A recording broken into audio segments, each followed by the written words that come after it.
പ്രശസ്ത തമിഴ് നടൻ ജയം രവി തന്റെ പേര് മാറ്റി. ഇനി മുതൽ തന്റെ പേര് രവി മോഹൻ എന്നായിരിക്കുമെന്നാണ് താരം സാമൂഹ്യ മാധ്യമങ്ങളിലൂടെ അറിയിക്കുന്നത്. ആരാധകർക്ക് രവി എന്ന് തന്നെ വിളിക്കാം. തന്റെ കാഴ്ചപ്പാടും മൂല്യങ്ങളോടും ചേർന്ന് നിൽക്കുന്ന പുതിയ അധ്യായത്തിന്റെ തുടക്കമാണിതെന്നും താരം കുറിക്കുന്നു. പ്രശസ്ത എഡിറ്റർ എ മോഹന്റെ മകനാണ് രവി. ബാലതാരമായി സിനിമയിലെത്തിയ രവി മോഹൻ 2003 പുറത്തിറങ്ങിയ ജയം എന്ന ചിത്രത്തിലൂടെയാണ് നായകനാകുന്നത്. സഹോദരൻ മോഹൻരാജ സംവിധാനം ചെയ്ത ചിത്രം വലിയ വിജയമായതോടെ തന്റെ പേരിൽ ആ സിനിമയുടെ പേരുകൂടി ചേർത്ത് ജയം രവി എന്നാക്കുകയായിരുന്നു.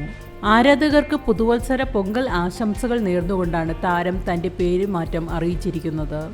രവി മോഹൻ ചിത്രം കാതലിക്ക നേരമില്ല പൊങ്കൽ റിലീസായി എത്തുന്നുണ്ട്. ഇതിനു മുന്നോടിയായി കൂടിയാണ് പ്രഖ്യാപനം. പേരിലെ മാറ്റത്തിനൊപ്പം രവി മോഹൻ സ്റ്റുഡിയോസ് എന്ന പേരിൽ പുതിയ നിർമ്മാണ കമ്പനിയും താരം പ്രഖ്യാപിച്ചു.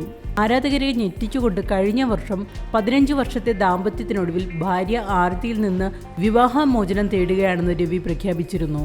എന്നാൽ തന്നോട് ചർച്ച ചെയ്യാതെയാണ് രവി അത്തരമൊരു പ്രഖ്യാപനത്തിൽ നീങ്ങിയെന്ന് ആരതി പറഞ്ഞു.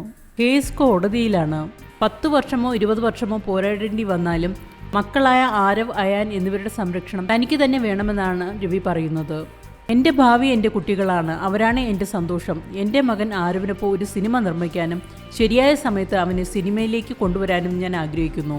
അതാണ് ഞാൻ കണ്ട സ്വപ്നം, രവി കൂട്ടിച്ചേർക്കുന്നു.